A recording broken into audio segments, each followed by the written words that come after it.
은혜 받으실 말씀은 고린도전서 13장 1절에서 13절 말씀입니다. 고린도전서 13장 1절에서 13절 말씀을 다 같이 봉독하시겠습니다.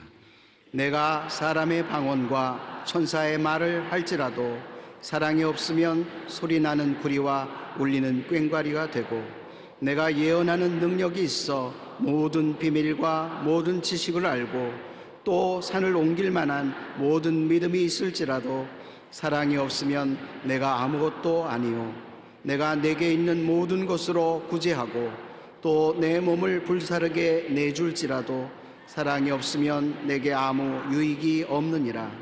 사랑은 오래 참고, 사랑은 온유하며 시기하지 아니하며, 사랑은 자랑하지 아니하며 교만하지 아니하며 무리에 임치 아니하며 자기의 유익을 구하지 아니하며 성내지 아니하며 악한 것을 생각하지 아니하며 불의를 기뻐하지 아니하며 진리와 함께 기뻐하고 모든 것을 참으며 모든 것을 믿으며 모든 것을 바라며 모든 것을 견디느니라.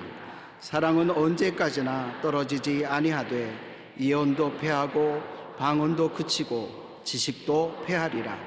우리는 부분적으로 알고 부분적으로 예언하니 온전한 것이 올 때에는 부분적으로 하던 것이 패하리라.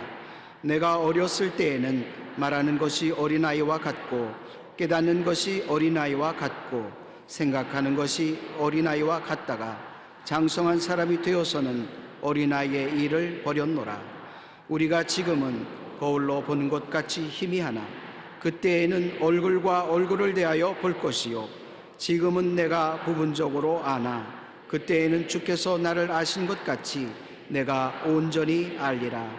그런즉 믿음, 소망, 사랑 이 세 가지는 항상 있을 것인데 그 중에 제일은 사랑이라. 아멘. 오늘은 율법과 사랑이라는 제목으로 말씀을 나누겠습니다. 폭풍이 불어닥치면 가로수도 뽑힙니다. 정황수는 말할 필요 없이 뿌리채 뽑혀나가는 것입니다.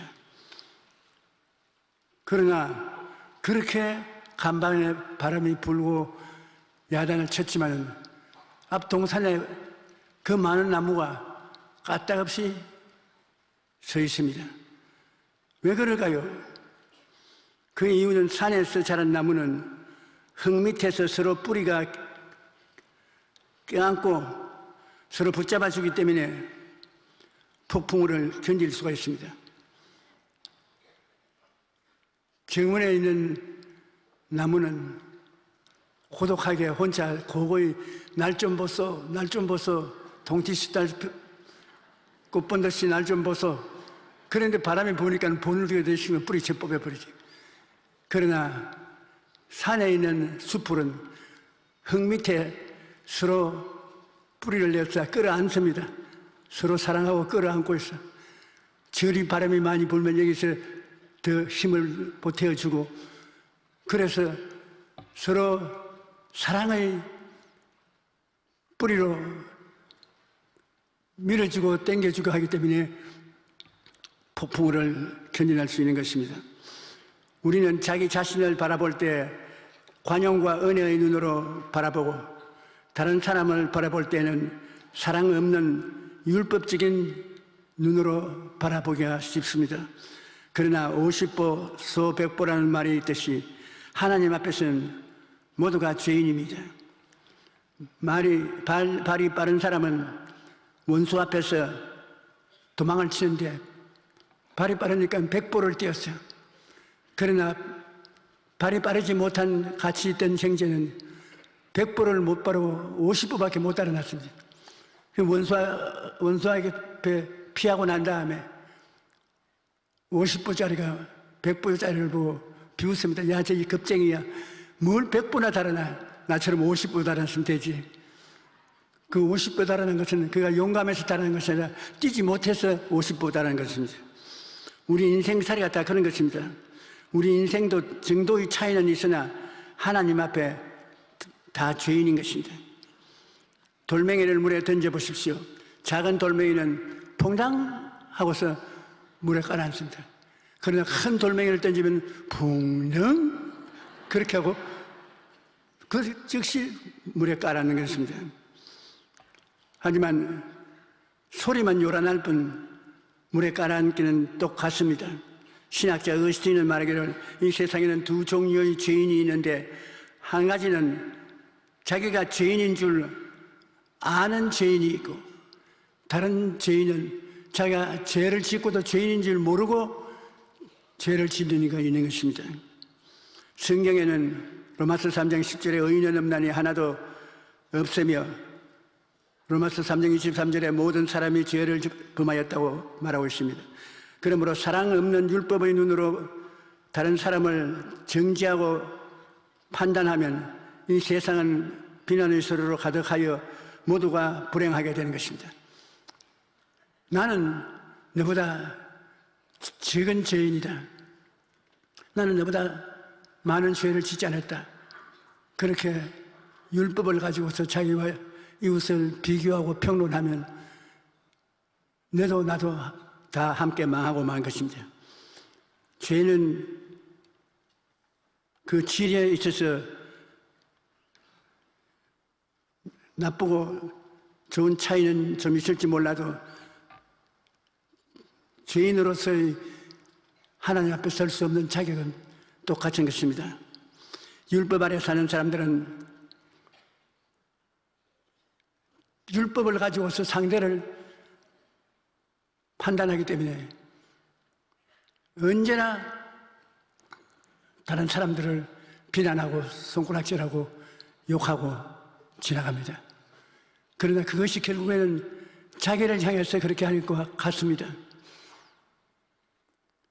흔히 많이 사용하는 율법과 죄에 대한 이야기가 바로 우리 성경에 있습니다. 바리새 교인과 사두개 교인들이 한 여자를 머리채를 휘감아 끌고 성전으로 오다가 예수님을 만났습니다. 예수님 발 앞에 령정에 치워놓고 주님께 묻는 말이 주여 이 여자가 간음 중에 현장에서 잡혔는데 모세의 율법에는 이런 여자는 돌로서 쳐 죽여라 했는데 당신은 어떻게 하렵니까? 율법으로서 그 여자를 판단하여 돌에 맞아 죽으라고 했습니다. 당신은 어떻게 하겠습니까? 예수님은 허리를 굽혀 글자를 쓰게 하셨습니다. 요사이 아스팔트에 묻으면 주님 손가락이 달아도 글이 안 써지겠지요. 그때는 보들보들한 모래의 글이기 때문에 손가락으로 글을 쓸 수 있는데 예수님이 글을 쓰는데 어깨너머로 전부 다 보았습니다. 무슨 글을 썼다고 생각합니까, 여러분? 손에 돌을 들고 이 여자를 죽이려고 하는데 이 여자는 불안과 공포에 산지사방 떨고 있습니다. 예수님은 무엇을 쓰겠습니까? 예수님이 손가락이 글을 쓰자마자 한 사람 두 사람 돌을 두고서 달아났습니다. 나중에는 한 사람도 없습니다. 예수님과 정죄받은 그 여자밖에 없습니다. 그 사람들은 정죄하는 사람들은 어디 갔습니까? 예수님의 손가락이 그들이 돌에 맞아 죽을 만한 지은 죄를 전부 들추어내는 것입니다. 하나님이 모르는 죄가 어디 있습니까? 예수님의 손가락이 그를 잰 거 보면 자기들이 감추어놓은 죄악을 들추어내는 것입니다. 이 여자에게 돌로 쳤다가는 그 다음엔 자기가 돌을 맞아야 될 형편입니다. 그래서 다 도망을 치는 것입니다. 예수님께서 여자의 고개를 들어 너를 정죄하는 자가 있느냐? 보니까 한 사람도 없습니다. 아주 이해하면서 아무도 없는데요. 나도 너를 정죄하지 아니한다. 집에 돌아가서 다시는 죄 짓지 말고 살아라. 그것이 율법과 사랑의 비교인 것입니다. 율법은 인간을 정죄하기 위해서 있는 법률인 것입니다. 예수님은 인간을 살리기 위한 사랑을 주기 위해서 온 것입니다. 사랑은 생명이고 율법은 사망입니다. 율법이 엄히 시행되는 곳에는 죽음이 있습니다. 한 집안에도 아버지 어머니가 엄청나게 무섭게 율법적으로 행하면 애들이 기가 죽어버리고 생명을 잃어버리는 것입니다. 그러나 아버지 어머니가 집안에서 사랑을 실천하면 생명이 넘치고 즐거움이 넘친 것입니다. 도적이 오는 것은 도적질하고 죽이고 멸망시키는 것뿐이요, 인자한 것은 양으로 생명을 얻게 하되 풍성히 얻게 하려 하노라. 율법은 도적입니다. 그리고 예수 그리스도는 우리의 구주 예수 그리스도인 것입니다. 그러므로 우리 하나님께서 모세를 통하여 유대민족을 다스렸습니다만 율법으로서 의롭다함을 얻을 사람이 한 사람도 없었습니다. 모든 사람이 죄를 범했습니다. 예수님으로서 십자가에 못 박혀 몸짓고 피를 흘려 내가 다 이루었다 하실 때 죄를 짓고 불의하고 추악한 사람밖에 없는데 그 율법의 정죄를 벗어버릴 수 있는 건 예수 십자가밖에 없습니다. 예수 십자가 밑에 엎드리면 큰 죄인이나 작은 죄인이나 주여 내 이 죄인을 용서해 주십시오. 주님께서 두려워 말라. 너는 용서받았으니 이제 집에 돌아가서 다시 저 죄 짓지 말라. 그렇게 말하고 말 것인 것입니다. 예수님 곁에 있으면 항상 용서와 사랑에 따르는 것입니다. 율법의 곁에 있으면 항상 정죄와 죽음이 따라오는 것입니다. 성경 누가복음 15장 25절로 30절에 보면 탕자에 대한 이야기가 있습니다. 두 아들을 키웠는데 그 둘째가 자기 몫에 속한 재산을 달라고 아버지에게 강청을 해서 그 재산을 가지고 도시에 가서 허랑방탕하여 완전히 거지가 됐습니다. 의지할 데 없어서 도시의 어느 사업가에게 의뢰했더니 돼지 치는 데 보냈는데 유대인들은 돼지가 제일 천한 짐승으로 봅니다. 돼지를 쳐서 충분히 먹을 수 있는 월급을 주는 거 하면 그것도 못 되어서 돼지가 먹는 쥐음 열매를 같이 나누어 먹고 사는 형편에 그는 자기의 비천함을 느끼고 아버지에게로 돌아가야 되겠다고 생각했습니다. 그래서 그 아버지께 돌아오니까 아버지가 뛰어나와서 그 아들을 끌어안고 얼굴을 쓰다듬고 머리를 쓰다듬으면서 야, 이 자식아 잘 왔다 자라. 그래 아버지를 떠나 있으면 그렇게 되지 않냐. 얘에게 제일 좋은 옷을 입혀라. 아들이 된 표적인 반지를 끼워주라. 그리고 주인만 신는 신발을 신겨라. 떼중에 가서 제일 살찐 송아지를 잡아라. 내 아들은 죽었다가 살아났으며 잃었다가 돌아찼으니 즐거워하자. 그것은 바로 사랑의 표현인 것입니다. 그런데 그 형이 밭에서 일하다가 늦게 돌아왔는데 집에 불이 환하게 켜져 있고 풍압이 울리고 굉장합니다. 그래서 종이 불러서 이게 무슨 일인가? 당신 아버지가 당신 동생이 몸성이 회개하고 돌아온 것을 기뻐하여 잔치를 베풀었나이다. 이놈의 더러운 녀석, 이 녀석이 왔다고 아버지가 저렇게 해? 아버지 좀 나오라 그래. 그 아버지가 나오니까 떡 버티고 있었어. 아버지 나는 안 데려갑니다. 자식하고 잘 샀어요. 나는 아버지를 거역치 아니하고 충실하게 법을 지키면서 살았는데 내 동생은 방탕하여 있는 재물을 다 탕진하고 돌아와도 그렇게 좋아합니까? 그러니까 아버지 얘야 너는 나하고 같이 있으니까 이 재산이 다 내 것이다. 내가 다 내게 줄 생각이다. 그 내 동생은 아직 비천한 것이 세상에 나가서 안 죽고 살아서 돌아왔으니 얼마나 기쁘지 않가.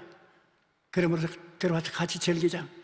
나는 그런 더러운 죄인하고 같이는 안 합니다. 같이 있을 수 없습니다. 나는 안 들어갑니다. 그 형은 꼼짝하지 않습니다. 이것을 무엇을 표시하냐면 율법입니다. 율법대로 행하지 않은 자는 나는 관계하지 않겠다. 사랑이 아무리 권면해도 소용이 없습니다. 사랑은 그게 들어가는 곳에 생명이 있고 행복이 있습니다. 율법은 생명이 없고 행복이 없고 심판과 사망밖에 없는 것입니다. 그래서 이 이야기를 통해서 예수님께서는 사랑은 언제까지나 떨어지지 아니하나 율법은 걸리면은 도적질 당하고 죽임을 당하고 멸망을 당한다는 것입니다. 그러므로 율법 아래 사는 사람들은 결코 행복할 수 없습니다. 사랑이 없는 율법은 죽이고 멸망시키는 도구에 불과한 것입니다. 그러나 예수님은 가는 곳마다 사랑이 제일적으로 나왔기 때문에 예수님께서는 생명이 있고 넘치는 은혜와 행복이 있는 것입니다. 최근 비난 게임이라는 책을 쓴 심리학자 벤 데트너 박사는 수많은 기업들을 상대로 컨설팅을 했는데 조직을 와해시키는 최악의 문제들을 모두 비난 때문에 생긴 것이라고 말했습니다. 책임 회피와 남 탓하기를 팽배한 조직은 그것이 국가든 회사든 비영리단체든 제대로 돌아가지 않으며 에너지와 시간의 낭비, 인력의 이탈이 일어나 결국 막대한 피해를 입고 망하게 한다는 것입니다. 그는 심리학 연구 결과를 토대로 인간이 책임을 회피하고 남에게 비난을 돌리는 것은 우리 유전자에게 새겨져 있는 본심이라고 말을 했습니다. 비난하는 본능은 인간뿐 아니라 동물에게도 볼 수 있다고 합니다. 실제로 고릴라를 대상으로 실험을 했는데 장난감이 망가지자 고릴라가 수화로 직원을 가리키면서 이건 저놈이 모가지를 잘랐지 내가 자르지 않았다고 변명하는 것을 보았습니다. 데트너 박사는 이러한 비난 게임에 승자가 없으며 모두가 피해자가 된다고 말했습니다. 그리고 비난 게임의 승리자는 유일한 방법은 이 게임을 시작하지 않은 것이 승리자가 된다고 하는 것입니다.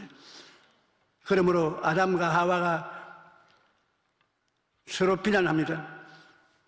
하나님께서 아담에게 내가 왜 선악과를 먹었느냐? 내가 먹은 것이 아니라 아버지가 만들어준 이 여자가 먹으라 해서 먹었습니다. 자기 아내를 비난하고 정죄했습니다. 그 하와가 네가 어찌하여 너 남편을 꾀가지고서 선악과를 먹겠냐? 아니요, 저 사탄이 나를 꾀물어 내가 사탄에 넘어가서 쌀 먹었습니다. 사탄은 그 자체가 비난 죄악이기 때문에 변명할 수도 없는 것입니다. 그 이후로 인간의 피 속에는 율법과 비난이 유유히 흐르고 있습니다. 서로 쳐다보면 너 때문에 내가 이 꼴락시가 났다. 남편은 아내가 잘못해서 집안이 꼬라지가 났다. 아내는 남편 때문에 이 모양이 됐다. 부모는 자식 못 두었기 때문에 이렇게 되었다. 자식은 부모가 안 돌봐줘서 이렇게 되었다. 국회의원이 나빠서 못하게 되었다. 장관이 잘못해서 이렇게 되었다. 대통령이 잘못해서 이렇게 되었다. 여자 대통령이 되었기 때문에 잘못되었다. 사람들은 있는데 꼭 나무 때문에 잘못됐다고 자기가 책임을 걸머지지 않습니다. 그리고 쥐꼬리 많은 율법을 가지고서 전부 정죄를 하는 것입니다. 사람은 사랑을 통해서 행복해지는데 진실한 행복을 얻는 사람이 별로 많지 않습니다. 얼굴에 큰 율법 간판을 들고 율법으로서 정죄하는 것입니다. 정죄하기는 참 쉽습니다. 그러나 낙심하고 절망한 사람을 이렇게 세워주고 사랑을 주어서 생명을 얻게 하는 것은 힘든 일인 것입니다. 어떤 개인이나 가정이나 사회단체나 교회나 갈라져서 정죄하고 심판하고 물어뜯는 것은 하기는 쉽습니다만 그러한 단체는 기어코 망하고 마는 것입니다. 갈라디아서 5장 15절에 보면 만일 서로 물고 먹으면 피차 멸망할까 조심해라. 비난은 또다시 다른 비난을 낳고 가정이든 사회든 국가든 파멸로 몰고 가는 것입니다. 비난 게임을 하면 비난해서 이긴 사람도 없고 진 사람도 없습니다. 오직 망할 것다는 것입니다. 사람은 사랑을 하게 되면 친구가 많아진 겁니다. 율법으로 나아가면 혼자 살게 되는 것입니다. 함께 서로 붙잡아주는 삶이 사랑이요. 율법은 이웃을 심판하고 멀리하여 외롭게 살아가게 됩니다. 요한복음 14장 34절에 새 계명을 너희에게 주노니 서로 사랑하라. 내가 너희를 사랑한 것 같이 너희도 사랑하라. 기독교 신앙은 뭡니까? 사랑하기 위한 신앙인 것입니다. 기독교 신앙에 율법을 들고 나와서 정지하면 그것은 기독교 신앙이 아닌 것입니다. 베드로전서 4장 8절에 보면 무엇보다도 뜨겁게 서로 사랑할지니 사랑은 허다한 죄를 덮나니라. 율법은 들고 나오면 그 율법의 안경을 쓰고 보면 전부 다 죄인으로 보이는 것입니다. 전부 다 죄인입니다. 너도 죄인, 너도 죄인, 너도 죄인, 죄인입니다. 그러나 예수 그리스도의 사랑의 안경을 끼고 보면 아유, 저건 죄 아니다. 저건 아무것도 아니다. 저거 가지고서 정지할 수가 없다. 왜? 내가 이미 제 죄값을 청산하고 왔으니까. 예수 그리스도는 우리의 죄를 다 보고 아십니다. 그러나 주님이 하나도 없이 책임을 지고 십자가를 걸으셨기 때문에 용서할 수가 있는 것입니다. 그러므로 예수님의 용서를 받고 난 다음에는 용기와 힘이 생기고 믿음, 소망, 사랑이 생기고 생명이 넘쳐나는 것입니다. 예수님은 내가 온 것은 너희로 생명을 얻게 하되 풍성히 얻게 하려 왔다. 도적이 오는 것은 도적질하고 죽이고 멸망시키려는 것 뿐이지. 그래 나는 그 목적으로 온 것이 아니다. 생명을 얻되 풍성히 얻게 하기 위해서 왔다. 그러므로 예수 그리스도를 믿고 주님과 함께 사는 사람은 꿈이 있고 믿음이 있고 소망이 있는 사람들인 것입니다. 사랑이 없는 율법은 제가 조금 전에 말한 가로수나 정원에 있는 나무와 같습니다. 산에서 숲을 이루고 있는 나무들은 바람의 거세게 불어도 잘 쓰러지지 않습니다. 왜냐하면 서로 껴안고 살기 때문입니다. 혼자서는 그것은 풍파를 이길 수 없기 때문에 뿌리가 서로 엉켜서 서로 버팀목이 되어주는 것입니다. 요즘 경제가 휘청거리고 너나 없이 먹고 사는 것이 어렵다고 말합니다. 이럴 때 숲의 나무들처럼 서로 끌어안고 붙들어주면 아무리 거센 바람이 불어도 쓰러지지 않고 모두 함께 잘 살 수 있게 되는 것입니다. 전도서 4장 12절에 한 사람이면 폐하겠거니와 두 사람이면 맞설 수 있나니 세 겹줄은 쉽게 끊어지지 아니한다고 말한 것입니다. 그러므로 예수 그리스도를 생각할 때 여러분 언제나 율법을 생각하게 되는 것입니다. 갈라디아서 3장 21절로 24절에 그러면 율법이 하나님의 약속들과 반대되는 것이냐? 결코 그럴 수 없느니라. 만일 율법이 살게 하는 율법을 주셨더라면 의가 반드시 율법으로 말미암았으리라. 그러나 성경이 모든 것을 저 아래 가두었으니 이는 예수 그리스도를 믿음으로 말미암아 약속을 믿는 자에게 주려 함이라. 믿음이 오기 전에는 율법은 우리 율법 앞에 메인바가 되어 계시될 믿음까지 갖췄느니라. 이같이 율법이 우리를 그리스도에게로 인도하여 나가는 초등교사가 되어 우리로 하여금 믿음으로 말미암아 의롭다함을 얻게 하려 함이라. 이거 상당히 해석하기 어렵게 기록되었습니다만 다른 말이 아니라 모든 사람들이 율법하에 태어나서 삽니다. 그러므로 그들이 보는 것이 율법이요, 듣는 것이 율법이요, 행하는 것이 율법이요, 삶 전체가 율법에 갇혀 있습니다. 눈으로서 보아도 저놈 죄지었다. 그 말한 그 들어도 저는 죄지었다. 그 다음 가는 곳을 보고도 죄지으러 간다. 모든 것이 죄에 똘똘 뭉쳐서 묶어 놓아지는 것입니다. 왜 그러느냐? 예수님을 믿지 않으면 구원받을 수 없게 만들기 위해서 그렇게 되는 것입니다. 율법으로는 구원받을 도리가 없어요. 눈을 봐도 구원 못 받고, 귀를 들어도 못 받고, 손으로 붙잡아도 구원 못 받습니다. 모두 정죄를 받습니다. 한번 따라 말씀해. 율법은 정죄한다. 예수님 오시기 전에 모든 율법으로 사람들을 정죄한 이유는 올 때 갈 때 없게 만들어서 예수님만이 사는 길이 되게 만드는 것입니다. 초등학교 선생님이 어린아이들에게 기억 니은을 가르치듯이 율법의 정죄함을 모든 사람에게 다 알게, 다른 종교에 이제에서 구원은 없다. 그러나 예수님을 믿으면 용서와 사랑과 구원이 있으니 예수께로 가자. 그래서 하나님은 예수께로 길을 열어놓기 위해서 율법 하에서 정죄를 받도록 만들어 놓으신 것입니다. 이제 여러분은 율법을 통해서 구원받는 것이 아니라 예수님을 통해서 구원받게 되는 것입니다. 그러므로 예수님 사랑이 구원을 주실 뿐 아니라 행복을 주시고 삶의 평안을 주시는 것입니다. 파이프 올가는 서로 다른 길이의 수십 개 관들로 이루어져 있습니다. 저 관이 크고 적은 게 이루어져서 함께 소리를 내니까 웅장한 아름다운 소리가 나는 것입니다. 우리도 마찬가지로 주님 안에서 사랑으로 연합할 때 아름다운 소리를 낼 수 있는 것입니다. 사랑 이외에는 아름다운 소리를 낼 수가 없는 것입니다. 고린도전서 1장 10절은 형제들아 내가 우리 주 예수 그리스도의 이름으로 너희를 권하노니 모두가 같은 말을 하고 너희 가운데 분쟁이 없이 같은 마음과 같은 뜻으로 온전히 합하라고 말한 것입니다. 그것이 그렇게 쉽게 되지 않습니다. 예수 그리스도의 십자가를 통하지 않고는 같은 마음을 품을 수가 없지요.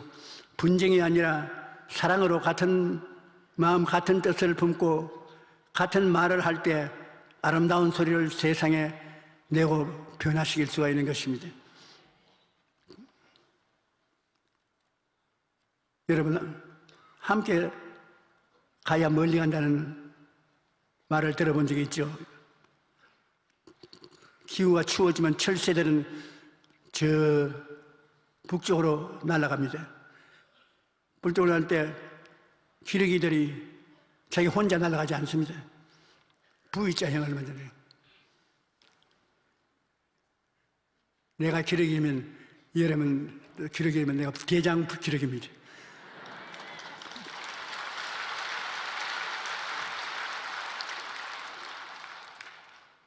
왜 대장 기러기가 있어야 되냐면 대장 기러기가 힘이 있고 능력이 있으므로 날개를 치면 바람이 위로 올라가죠. 뒤에 확 날개를 치면 바람이 위로, 그럼 약한 것이 그 강한 기러기 뒤에 딱 붙어 있으니까 그 상승하는 기류를 받아 별로 힘 안 들이고 날아갈 수 있는 것입니다.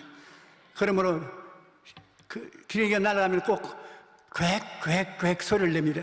그 왜냐하면 앞에 먼저 날아가는 기러기를 보고 힘을 더 내줘요, 힘을 더 내줘요, 빨리 힘을 내, 서로 격려하면서 V자형으로 날아가는 것입니다. 이것은 비유로 말한 것인데 신앙도 혼자서 예수를 믿으면 참 힘들 때가 많습니다. 슬프고 괴로울 때, 외로울 때, 어려운 일을 당할 때, 병들었을 때 혼자서 이겨나가려고 하면 참 힘이 듭니다. 그러나 두세 사람 신앙의 친구가 있어서 서로 합쳐서 꽥꽥 하면서 힘을 합쳐서 기도하면 쉽게 승리할 수 있는 것입니다. 더 큰 일도 이루어낼 수 있는 것입니다. 함께 걸어가야 멀리 걸어가고 함께 살아야 행복하게 살 수 있고 함께 해결해야 문제가 해결될 수 있는 것입니다.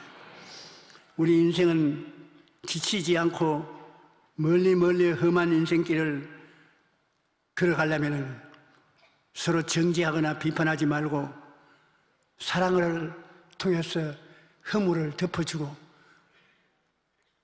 서로 붙들어주고 밀어주고 끌어안으면 멀리 가고 잘 가고 성공할 수가 있는 것입니다. 우리가 저 야산에는 나무보다 지혜롭다고 생각하지 마십시오.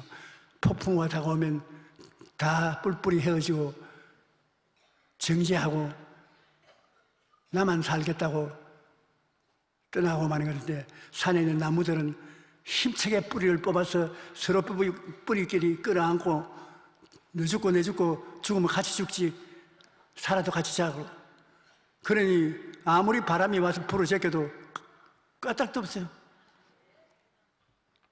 그러나 수려한 가로수 정원수들은 그냥 뽑혀서 날아가는 것입니다.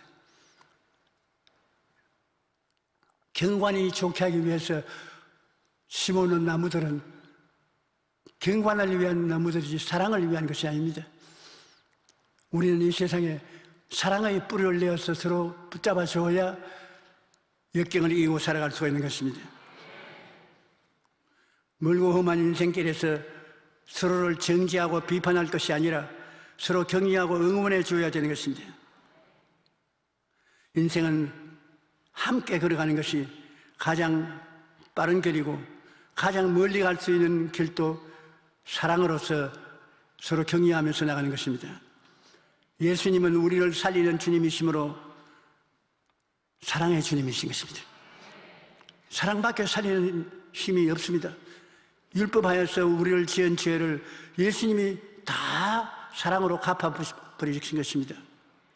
에베소 1장 7절에 우리는 그리스도 안에서 그 은혜의 풍성함을 따라 그의 피로 말미암아 송양꽃 죄사함을 받았느니라.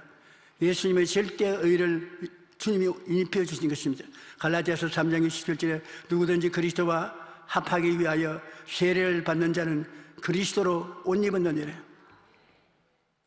예수 그리스도 이름으로 세례받으면 예수님은 이미 그 사람의 죄를 다 청산해버리기 때문에 예수님의 절대적인 의의를 옷으로 받아 입게 된다는 것입니다. 사랑이 없는 율법은 사람을 죽이지만 예수님은 우리를 살리시는 사랑의 주님이신 것입니다. 어떠한 종교나 윤리나 도덕이나 사랑을 빼버리면 의식과 형식이 불구하고 생명이 없습니다. 그러나 예수님은 우리를 사랑하시기 때문에 억센 고통을 당하고 괴로움을 겪어서 값주고 사랑을 베풀으신 것입니다. 예수님을 믿으면 예수님은 우리가 태어나서 죽을 때까지 같이 하시는 것입니다. 우리를 살리기 위해서 주님이 우리와 함께 하시는 것입니다. 누가복음 13장에 보면 예수님께서 안식일에 회당에 가서 가르치실 때 18해 동안이나 귀신 들려 아래며 꼬부라져 조금도 펴지 못하는 여자가 있었습니다. 유대인의 율법에는 안식일에는 아무 일도 하지 말았습니다. 일하는 사람은 죽여라 했습니다. 회당장이 예수님이 안식일날 등허리가 굽어진 여자를 고치신 것을 보고 분노하고 눈을 휘둥그리면서 율법에 의해서 맞아 죽어야 할 짓을 하고 있다고. 어디에 안식일날 일을 하느냐고. 그에 예수님께서 뭐라고 했습니까? 예수님께서 말하는 의미는 사람이 안식일을 위해서 있는 것이 아니라 안식일이 사람을 위해서 있는 것이다. 너 안식일이라고 해서 소나 말이나 양이나 우리에서 끄집어내어 가서 물 마시지 않느냐? 안식일이라고 물도 안 마시고 목말라 죽게 하겠느냐? 소와 말이나 돼지나 이런 것들에는 끌고 나가서 물을 마시는데 이 여자는 짐승보다 귀중하지 않냐? 18년 동안 꼬부라져서 마귀에게 짓눌려서 고생을 당하는데 그것을 안식일날 고쳐주는 일을 했다고 해서 노발대발하냐? 이 여자 여보 이리 오라 나 알지어라. 허리 척 빼버리면 이 일에 대해서 우리가 알아야 될 것은 예수님은 어떠한 제도나 율법을 위해서 온 것이 아니라 살리러 왔다. 사람을 살리기 위해서는 어떤 율법이나 제도라도 제껴버리고 나아야 되나요? 여러분, 오늘 예배하러 오는데 머리카락 잘 안 맞았다고 해서 너는 오늘 교회랑 못 온다, 그런 일이 있습니까? 너 립스틱을 좀 더 진하게 해야 교회에 올 수 있지, 립스틱을 이렇게 칠하지 않고 가면 올 수 없다, 그런 것이 있습니까? 어떠한 조건을 세워놓아도 예수님은 생명이 필요한 사람이 있으면 사람 제치려고 들어와서 사람을 살리고 마는 것입니다. 여러분과 나를 살리기 위해서 십자가에 빨가벗고 6시간 동안 매달려서 몸을 찢고 피를 흘리신 것입니다. 사람으로서 상상할 수 없는 고통을 당했습니다. 다 여러분의 생명을 얻을 때 더 풍성히 얻게 하기 위해서 그렇게 하신 것입니다. 여러분을 죄를 대신 짊어지고 허물을 청산하시고 병을 고치시고 저주를 제하시고 사망과 음보를 철폐하시고 영원한 생명을 주기 위해서 고난당하신 것입니다. 그러므로 예수 그리스도를 종교라고 말할 수 없습니다. 예수 그리스도는 여러분의 길이요 진리요 생명인 것입니다. 바로 그분이 길이요, 그분이 바로 진리요, 그분이 바로 생명입니다. 예수님이 여러분 안에, 여러분이 예수님 안에 있으므로 여러분은 영원한 희망을 가지고 살 수가 있는 것입니다. 예수님은 어디에 가나 여러분과 나를 살리기 위해서 계신 것입니다.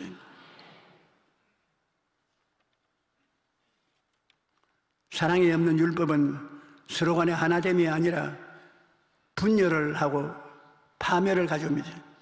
율법 아래 사는 사람들은 시련풀과 같이 생명력이 위축된 채 살아가고 있는 것입니다. 사랑은 생명을 살리는 것입니다. 예수님께서 오신 것은 우리로 생명을 얻게 하고 다 풍성히 얻게 하려 오셨습니다. 그러므로 우리는 서로 판단하고 정죄할 것이 아니라 예수 그리스도 안에 있는 생명의 성령의 법 아래서 사랑하며 살아나가십시다.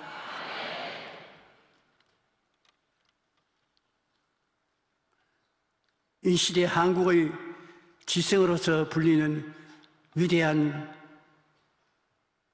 교수가 계십니다. 그거는 성명은 이어령 교수입니다. 우리는 사회를 천리마를 죽이는 사회라고 말한다고 그가 말씀한 적이 있습니다. 천리마가 천리를 뛰도록 응문하고 격려하기는 그냥 천리마에 짐을 지우고 그 무게에 짓눌려 죽게 하는 것이 한국 사회라고 그런 말했습니다. 한국 사회 천리마들이 많이 생겨나야 세계적인 나라가 되고 세계적인 국가가 될 수 있는데, 우리 한국 사회는 천리마가 되어 오면 박수를 치고 저 잘 뛰게 해주는 것이 아니라 다리를 비틀어 놓고 목을 뒤틀어 놓고 뼈를 어긋나게 하고 천리마가 못 뛰게 만드는 것입니다. 우리 한국 민족만큼 시기와 질투가 많은 나라가 없습니다. 한 해를 보내면서 제가 솔직하게 고백하고 싶은 마음이 있어서 말 한마디를 하는데, 50년을 목회하고 뒤로 물러가는 사람으로서 지나온 세월을 깊이 생각해 볼 수밖에 없습니다. 그런데 하도 거짓말로 옷을 벗기고 짓밟고 문들기 때문에 나중에는 사는 것이 진저리가 날 때가 있었습니다. 그래서 내가 주님께 기도를 여러 번 했습니다. 하나님, 이제는 더 견디지 못하겠으니까 주님이 알아서 해 주십시오. 하나님의 몸된 교회에는 상처를 입힐 수가 없으니 주님께서 데리고 가시든지 주님께서 처리를 하시든지 하십시오. 이제는 세계적으로 많은 모임이 있는 곳에 와서 지도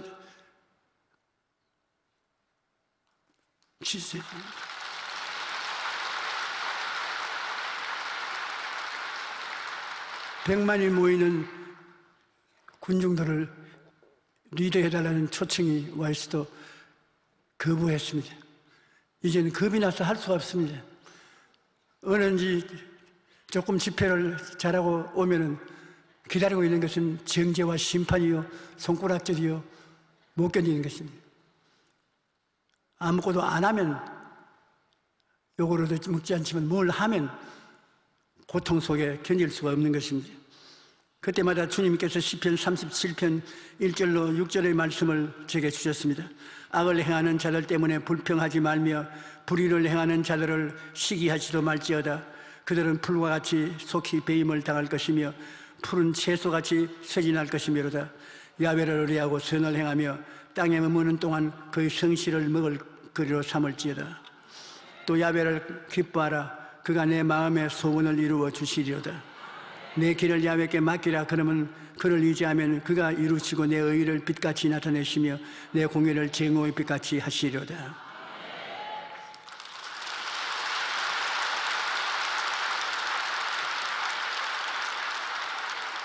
잠언서 22장 8절에 악을 뿌리는 자는 재앙을 거두리니 그 분노의 거세가 쇠하리라고 말씀했습니다. 악을 뿌리면 악을 거두고 사랑을 심으면 사랑을 거두게 됩니다. 오늘 심은 것이 우리의 내일이 되며, 그렇다면 오늘 여러분이 무엇을 심는가요?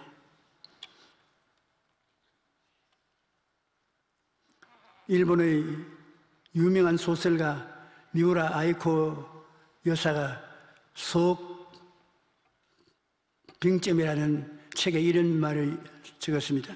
일생을 마친 다음에 남는 것은 우리가 모은 것이 아니라 우리가 남에게 준 것이다. 악착스레 모은 돈이나 재산은 그 누구의 마음에도 남지 않지만 숨은 적선, 진실한 충고, 따뜻한 격려의 말 같은 것은 언제까지 남는다. 고린도전서 13장 8절에 사랑은 언제까지나 떨어지지 아니하되 예언도 패하고 방언도 거치고 지식도 패하리라 말씀하셨습니다. 우리가 이 세상에 남겨놓는 것은 사랑밖에 없다는 것입니다. 정말입니다. 남겨놓은 것은 다른 아무것도 안 남습니다. 사랑밖에 남지 않습니다. 예수님께서는 마지막 때가 되면 불보의 성함으로 많은 사람의 사랑에 식어지겠다고 탄식했습니다. 우리는 사랑에 식어가는 세대일수록 더욱 열심히 사랑하기로 노력을 해야 되는 것입니다. 이 이야기를 하고 마치겠습니다. 러시아의 문호 톨스토이가 여행 중에 주막에 들러 하룻밤을 지내고 다음날 떠나려고 하는데 주막에 있던 주막집 어린 딸이 톨스토이의 빨간 가방이 가지고 싶어서 아픈 중에서도 그 빨간 가방을 자꾸 만지고 어머니에게 이 빨간 가방을 자기에게 달라고 부탁을 했습니다. 톨스토이는 여행 중이었기 때문에 여행을 마치고 돌아올 때 이 아이에게 빨간 가방을 주겠다고 생각했습니다. 그런데 여행을 마치고 가방을 주려고 그곳을 다시 방문했을 때 아이는 이미 죽어 없어졌습니다. 톨스토이는 마지막 소원을 들어주지 못한 것을 후회하며 안타까운 마음에 아이의 무덤에 비석을 세우는데 이런 글자를 새겼습니다. 사랑을 미루지 말라. 톨스토이는 세 가지 질문이라는 책에서 우리가 살면서 생각해 봐야 할 세 가지 질문을 던집니다. 첫째, 여러분 인생에서 가장 중요한 때는 언제입니까? 둘째, 인생에서 가장 중요한 사람은 당신 누굽니까? 셋째, 인생에서 가장 중요한 일은 무엇입니까? 그는 대답하기를 여러분 인생의 가장 중요한 때는 언제입니까? 지금입니다. 인생의 가장 중요한 사람은 누굽니까? 지금 나와 같이 있는 사람인 것입니다. 인생의 가장 중요한 일은 무엇입니까?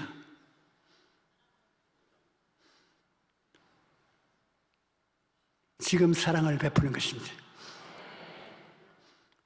우리는 이 돌스토이의 말대로 한 해를 돌아보면서 아직도 용서하지 못한 사람, 사랑을 표현하지 못한 사람이 있다면 내년으로 미루지 마십시오.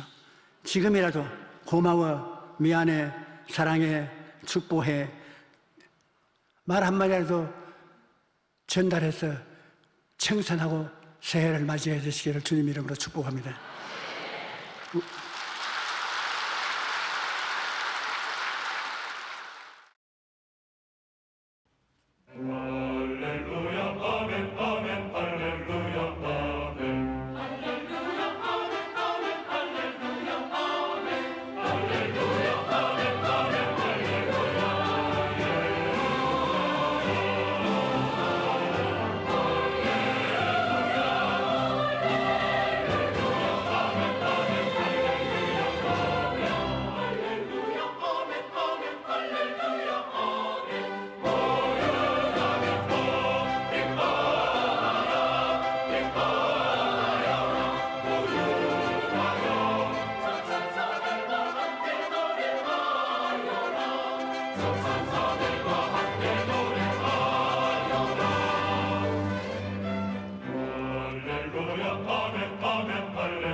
기뻐